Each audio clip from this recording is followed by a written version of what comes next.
네, 오늘은 부활주일입니다. 기독교 신앙에서 매우 중요한 날입니다. 부활이 없으면 기독교 신앙은 아무런 의미가 없습니다. 그런데 문제는 절기가 다른 절기도 그렇듯이 반복되어 진행하다 보니 그 본질적인 의미를 잊고 그냥 하루 행사하는 날로 보내는 경우가 많다는 것입니다. 예전에 청년부 활동을 열심히 할 때에 저희 청년부에 요리 경연 대회가 있었어요. 시대를 굉장히 앞서갔죠. 90년대 요리 경연 대회를 했으니까. 근데 취지가 뭐 이렇게 대단한 음식, 뭐 좋은 음식을 만드는 게 아니라 자기가 만든 음식으로 서로를 섬기자라는 게 취지였어요. 그러니까 음식을 많이 만들어서 함께 나눠 먹는 게 취지였습니다. 그렇죠? 성경적 세계관에 딱 맞는 거예요. 그러니까 서로가 만든 음식으로 서로를 섬기는 행사였던 거예요. 그런데 시간이 반복되고 그 행사가 계속 반복되다 보니 어떤 일이 벌어지나요? 본래의 의미는 사라지고 점점 막 새로운 요리, 막 이렇게 여태까지 보지 못했던 요리. 그러다 보니까 어떻게 돼요? 비싼 재료로, 희귀한 재료로 음식을 만들어야 되다 보니까 양이 적어지고 함께 나눠 먹을 수 없게 됐어요. 본질은 사라지고 요리라는 대회만 남게 된 것입니다. 이처럼 우리는 반복해서 무언가를 진행하다 보면 진정한 의미를 잊는 경우가 많은 것 같습니다. 그래서 오늘 부활의 의미를 같이 한번 깊이 생각해 보는 시간이 되었으면 좋겠습니다. 부활절하면 여러분들은 가장 먼저 뭐가 떠오르세요? 네, 달걀이 떠오르죠. 왜냐하면 부활절에 달걀이 빠진 적이 없을 거예요. 제가 어렸을 때만 해도 부활절 달걀 행사가 굉장히 중요했습니다. 그래서 달걀을 교회에서 삶고 또 그거를 막 이렇게 색칠도 하고 뭐 꾸미기도 하고 그런 활동들을 열심히 했어요. 그러다가 요즘은 어떻게 합니까? 네, 삶는 게 귀찮으니까 구운 달걀을 사오고 포장하는 것도 귀찮으니까 어떻게 해요? 이렇게 스티커를 뭐 붙이는 것도 있고 요즘은 그냥 이렇게 주머니에 많이 담아서 주더라고요. 누구는 이와 같이 행하는 것이 너무 정성이 없다 말하기도 합니다. 또 누구는 달걀 행사에 정신이 팔리기보다 그거에 시간을 쓰느니 부활의 본질적인 의미를 생각할 수 있게 돼서 편리해진 것이 낫다라고 말하는 사람도 있습니다. 중요한 것은 부활절의 본질 의미를 생각하는 것입니다. 달걀을 어떻게 하느냐, 달걀을 하느냐 마느냐가 중요한 게 아니라 부활절의 의미를 우리가 새기고 있느냐, 나는 부활의 능력이 나타나는 삶을 살아가고 있느냐, 부활의 능력이 나타나지 않으면 나는 왜 부활의 능력이 나타나지 못하는 삶을 살아가는가? 우리가 그와 같은 것들을 바라보고 부활의 능력이 있는 삶을 살 수 있도록 우리가 생각하고 고민하고 기도하는 시간이 되어야 한다는 것입니다. 오늘 말씀은 예수님께서 죽은 나사로를 다시 살아나게 하시기 전에 하신 말씀입니다. 예수님의 발에 향유를 붓고 머리털로 닦았던 마리아에게는 나사로라는 오빠가 있었습니다. 그런데 그 나사로가 지금 병에 들렸습니다. 그것도 아주 위중한 병에 걸렸습니다. 마리아는 다급히 주님께 사람을 보내어 나사로가 아프다는 소식을 전합니다. 그런데 예수님께서는 나사로가 아프다는 소식을 듣고 급하게 나사로한테 달려가는 것이 아니라 바로 가시지 않고 갈릴리 지역 예수님께서 세례 받으셨던 장소에서 이틀을 더 머물렀습니다. 그러면 예수님은 나사로가 죽게 생겼다는데 왜 그렇게 하셨을까요? 사실 나사로는 예수님께서 이 소식을 들었을 때 이미 죽었습니다. 갈릴리에서 베다니는 하루 정도 걸어가야 갈 수 있는 거리이고 소식을 전하려고 보낸 자가 예수님께 오는 동안 나사로가 이미 죽었습니다. 예수님께서 나사로를 만났을 때 나사로가 죽은 지 나흘 되는 날이었다라고 말씀하고 있죠. 예수님께서 이틀을 더 갈릴리에서 머무시고 베다니로 갔으니 소식을 전하러 오는데 하루, 베다니로 가는데 하루, 갈릴리에 머무는데 이틀 해서 나흘이 걸린 거예요. 그러니 예수님께서 나사로가 아프다는 소식을 들었을 때는 나사로가 이미 죽은 상태였던 것입니다. 그리고 예수님께서는 나사로가 죽었다는 사실을 이미 알고 있었습니다. 예수님께서는 나사로를 부활시키려고 가실 때에 그의 죽음을 가리켜 잔다, 내가 깨우러 간다 라고 말씀하십니다. 예수님은 나사로의 죽음을 이미 알고 계셨던 것입니다. 그런데도 예수님께서는 이렇게 말씀하십니다. 이 병은 죽을 병이 아니라 하나님의 영광을 위함이요 하나님의 아들이 이로 말미암아 영광받게 하려 함을 말씀하셨습니다. 예수님께서는 이미 나사로가 죽었다는 것을 알고 계셨는데도 불구하고 부활의 능력을 갖추고 계셨기 때문에 주님께서는 나사로가 살아날 것을 이렇게 말씀하시는 것입니다.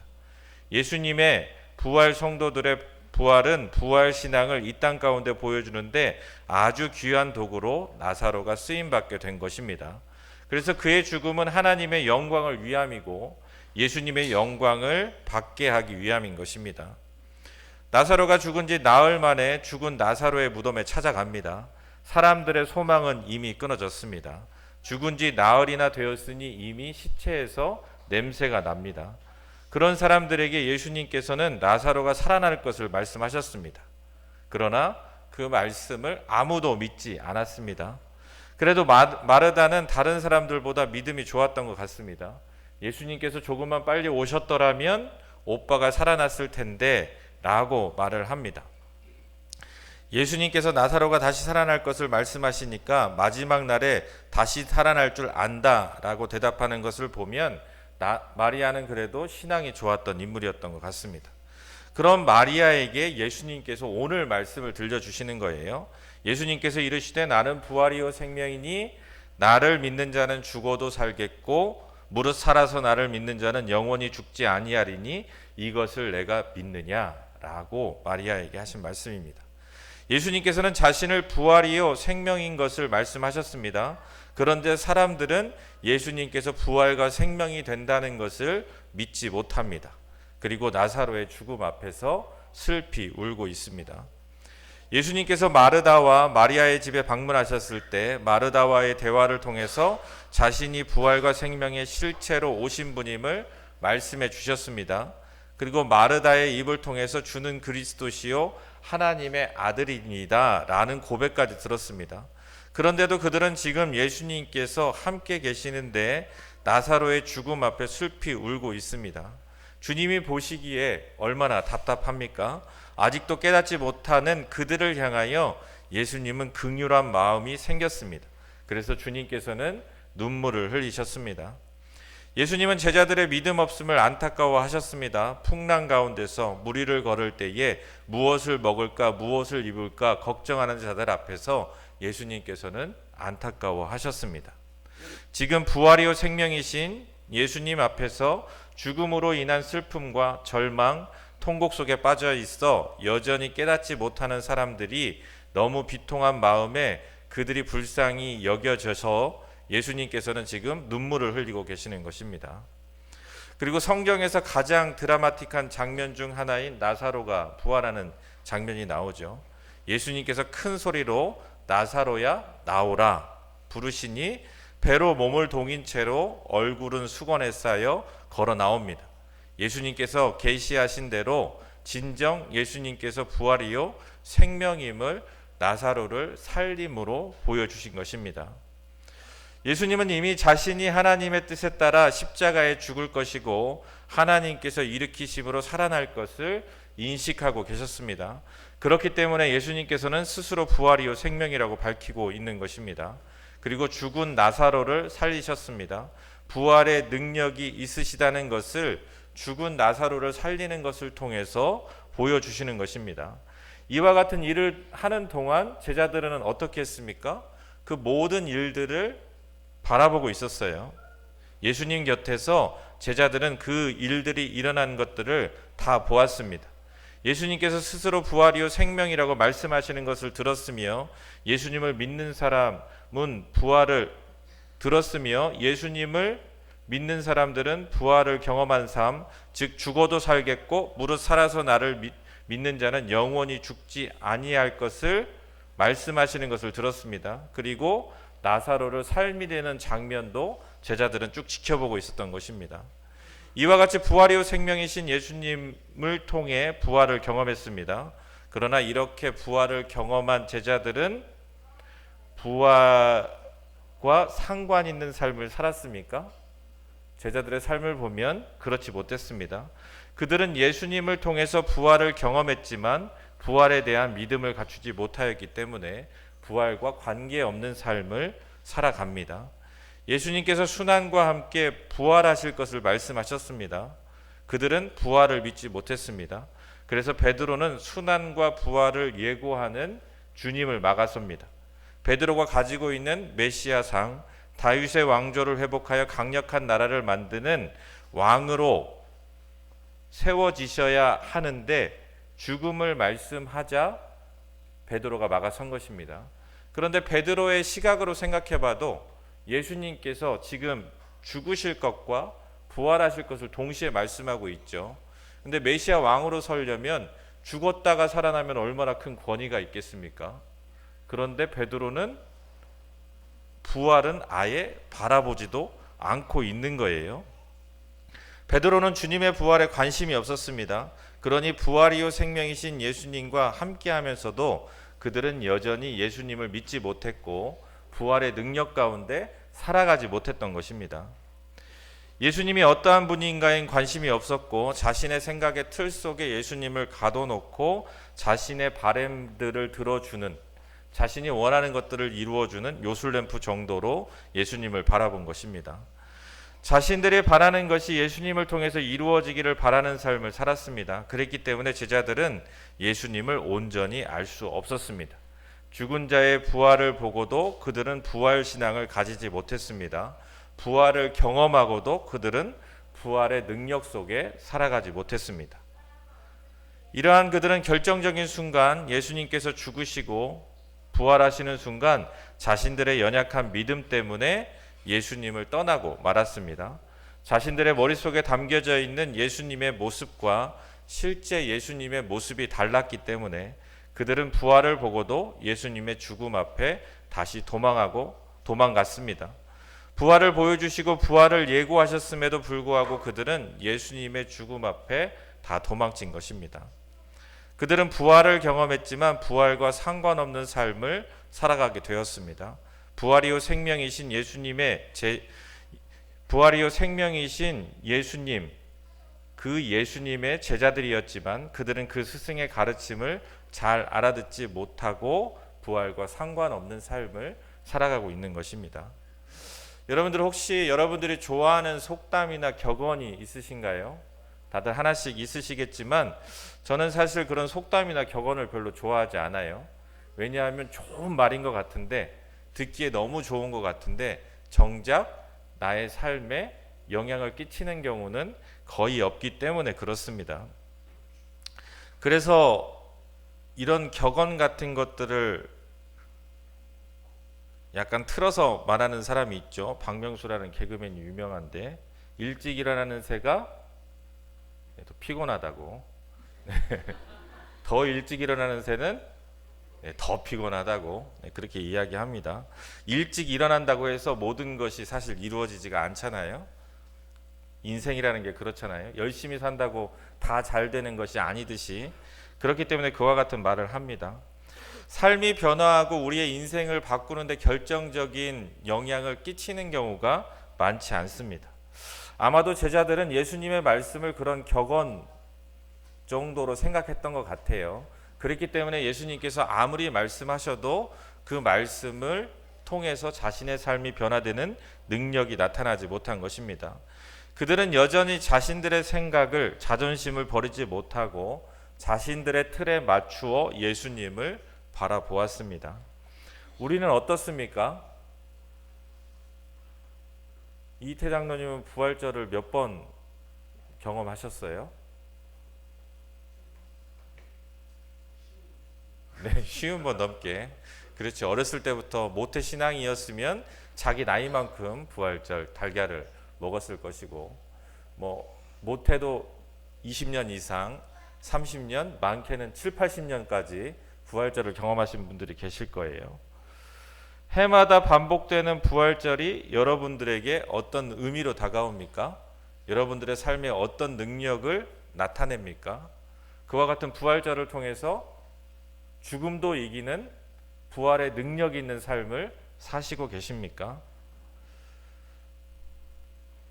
인정하기는 싫지만 부활의 능력과 상관없이 부활절을 보낼 때가 너무나도 많은 것 같습니다.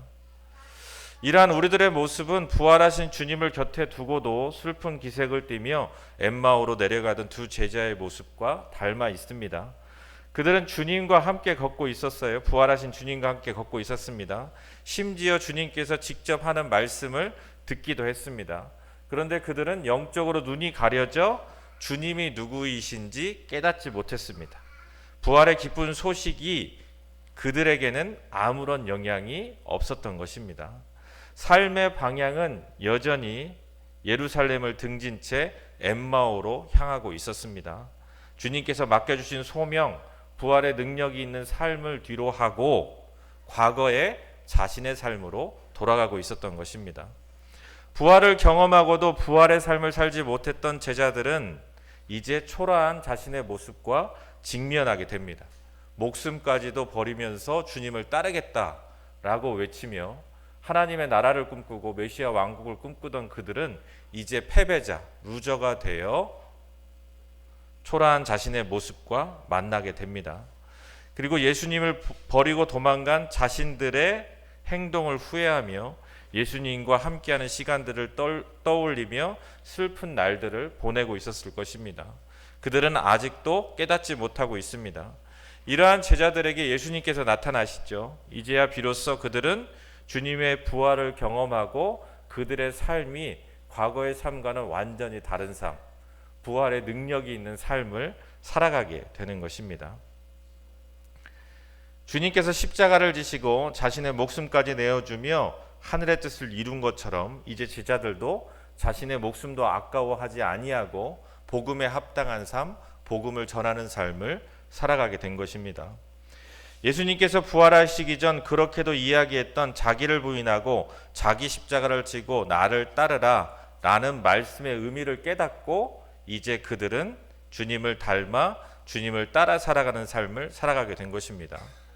제자들이 예수님의 부활을 경험하고 변화된 것처럼 우리들 또한 주님의 부활과 나의 삶이 관계 있는 삶이 되려면, 부활의 능력이 나타나는 삶을 살려면 어떻게 해야 될까요?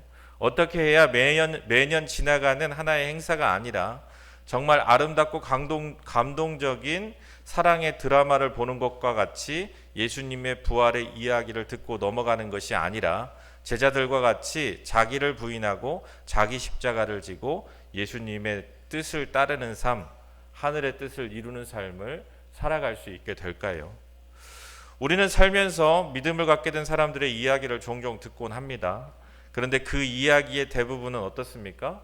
절망 가운데서 하나님을 만나고 변화된 것을 공통적으로 이야기해요. 제자들 또한 그랬습니다. 그 처절한 절망 가운데 막장에 다다라 아무것도 할 수 없는 상황 가운데 거대한 폭풍과 몰려오는 것을 바라보며 자신의 힘으로 아무것도 할 수 없는 스스로를 발견한 후에 주님을 만나고 변화된 삶을 살았습니다.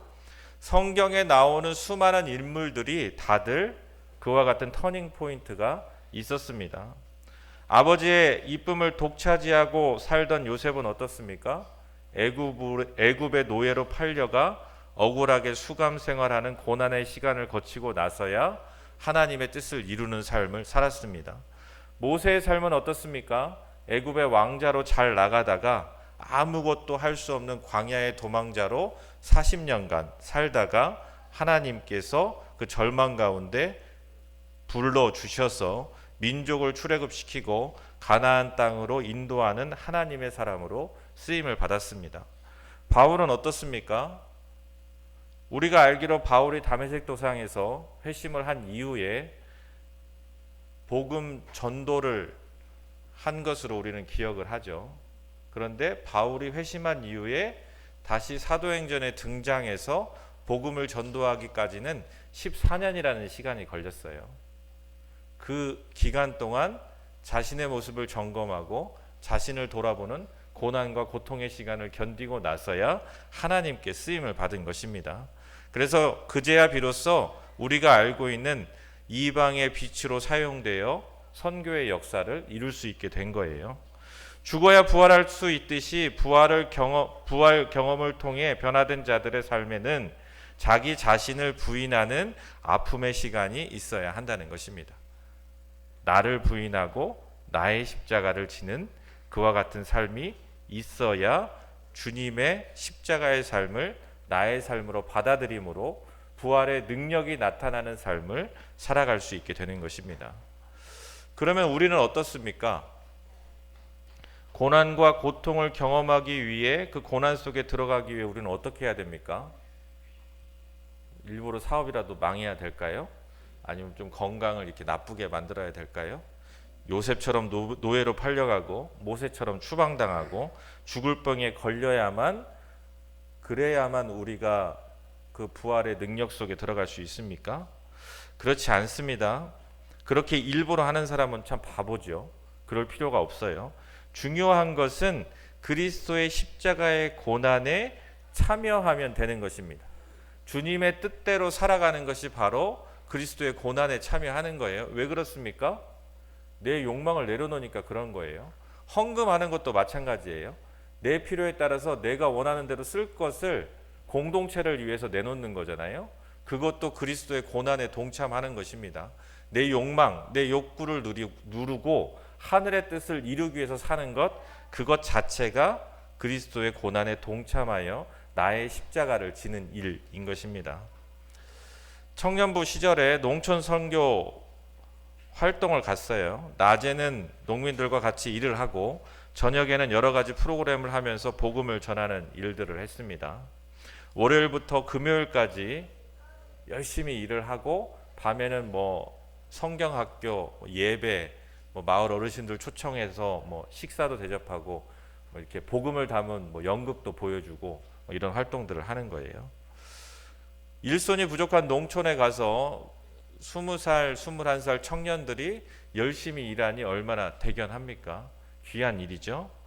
그런데 재미있는 것은 마지막 날 금요일 저녁에 평가회를 다 모여서 해요. 이번 농촌 선교 활동이 어땠는지.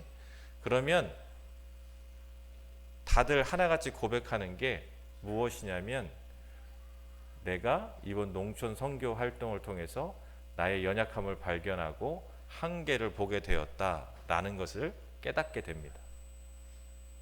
그 어려운 환경 속에서, 그 힘든 환경 속에서 그리스도인으로서 온전히 살아가지 못하는 자신을 발견하는 거예요.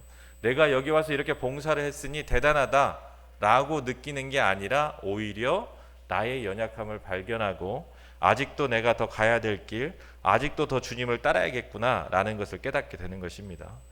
이처럼 우리는 누군가를 섬기기 위해 자신의 것을 내어줄 때에 자기를 부인할 수 있게 되는 것입니다. 누군가를 주님의 마음으로 사랑하려고 시도할 때에 우리는 스스로의 한계를 느끼게 되고 더 낮은 곳으로, 더 내려놓음으로 나아갈 수 있게 되는 것입니다. 또 우리가 부활의 능력이 나타나지 않는 삶을 살 수밖에 없는 이유를 생각해 보면, 그 중요한 이유 중에 하나가 부활이 죽어야 이루어진다라고 생각하는 것 때문에 그렇습니다. 오늘 말씀을 보면 주님께서 나는 부활이요 생명이니 나를 믿는 자는 죽어도 살겠고 무릇 살아서 나를 믿는 자는 영원히 죽지 아니하리니 이것을 내가 믿느냐라고 말씀하시죠. 이 말씀을 들으면서 좀 이상한 생각이 전혀 안 드셨어요? 죽어서 부활하는 건 알겠는데 살아서 믿으면 영원히 죽지 않는다고? 의문을 안 가져보셨어요? 그러면 진시황이 이루지 못한 꿈을 내가 드디어 이룰 수 있게 되는구나, 불로장생의 꿈을. 이게 무슨 의미일까요? 예수님은 왜 이 말씀을 하셨을까요? 죽어서 부활하는 것, 천국에 가는 것은 알겠는데 살아서 믿으면 영원히 죽지 아니한다니, 이게 무슨 의미일까요? 이 말씀은 주님의 뜻대로 살아가면 지금 그곳이 천국이 된다는 의미입니다. 그러니 지금 너의 삶 가운데 천국을 만들고 살아가라는 의미예요. 그러니까 죽어서 갈 하나님의 나라만 바라보고 살아가라는 것이 아니라 지금 당장 하나님의 뜻을 실현함으로 이 땅 가운데 천국을 이루라는 거예요. 그러면 어떻습니까? 지금부터 천국을 살고 죽어서도 천국을 사는 거예요. 우리의 형태는 바뀌지만 천국의 삶이 지금부터 영원까지 이어지게 된다는 뜻이에요. 그러니 지금 살아서 천국을 이루어라. 내가 이 땅에 와서 시작한 하나님의 나라를 이루는 삶을 살아가라 라는 것입니다. 그러니 우리가 신앙생활을 하는 것은 뭐예요? 구원받기 위해서 신앙생활을 하는 게 아니라 지금 이 자리에 천국을 만들기 위해서 신앙생활을 해야 하는 것입니다. 교회 공동체를 천국으로 만들 수 있어야 되는 거예요. 나의 삶으로, 내가 십자가를 지는 삶으로, 주님의 능력이 나타나는 삶으로, 서로 사랑함으로, 하나님의 뜻을 이룸으로 이곳에 하나님의 나라가 임할 수 있도록 우리가 만들어야 하는 것입니다. 지금 천국을 이루어야 된다는 거예요. 부활의 능력이 여기서 나오는 거예요. 부활의 능력이 있는 삶이 이것을 통해서 이루어지는 거예요. 그러니 우리가 어떻게 해야 돼요? 상대방에게 하나님의 뜻대로 살아감으로 천국을 보여줄 수 있는 삶을 살아야 되는 거예요. 나의 삶에 그리스도의 성품을 품고 하나님의 성품을 품고 하나님의 나라를 상대방에게 보여주는 것입니다. 전도도 바로 그거예요. 그냥 교회 나가자 끌고 오는 게 아니고 내가 하나님의 나라를 보여줌으로 하나님의 나라로 초대하는 것입니다. 우리가 잘 하나님의 나라를 만들어 놓고 하나님의 나라의 기쁨을 우리 공동체를 통해서 선물하는 거예요. 이게 바로 부활의 능력이 있는 삶을 살아가는 것입니다. 단순히 죽어서 가는 천국을 바라보는 것이 아니라 살아서 천국을 맛볼 수 있어야 한다는 것입니다. 여러분들의 삶에 그와 같은 부활의 능력이 나타나기를 소망합니다. 부활의 능력으로 변화되는 삶을 살아가기를 바랍니다. 예수님께서 말씀하셨습니다. 한 알의 밀이 땅에 떨어져 죽지 아니하면 한 알 그대로 있고 죽으면 많은 열매를 맺느니라. 예수님의 부활은 죽음이 있어야 부활의 능력이 나타납니다. 우리의 삶 가운데 부활의 능력이 나타나려면 어떻게 해야 돼요? 내가 죽어야 나타나는 거예요. 나를 죽이고 하늘의 뜻을 나의 삶 가운데 보여야 부활의 능력이 나타나는 것입니다. 부활과 관계에 있는 삶을 살아가려면 이처럼 자기를 부인함이 먼저여야 되는 거예요. 주님을 따르는 삶, 주님을 바라보는 삶, 주님께서 걸어가신 그 십자가의 삶을 내가 살아갈 때, 나를 죽이고 살아갈 때 부활의 능력이 나타나는 것입니다. 여러분들도 오늘 부활절, 부활의 능력이 나타나는 삶을 통하여 변화되시기를 소망합니다. 나를 버리고 자기 십자가를 지고 주님을 닮아 살아가시기를 소망합니다. 그렇게 살아가는 자에게 부활의 능력이 나타나 하늘의 뜻이 이루어질 것입니다. 그렇게 부활의 능력이 나타나는 한들교회 공동체를 통하여 하나님의 나라가 이 땅 가운데 보여지고 하나님의 능력이 우리 가운데 온전히 나타나게 될 것입니다. 그 영광스러운 일들 가운데 우리가 함께 그 하나님의 역사를 이루어가는 복된 저와 여러분 될 수 있기를 주님의 이름으로 소망합니다.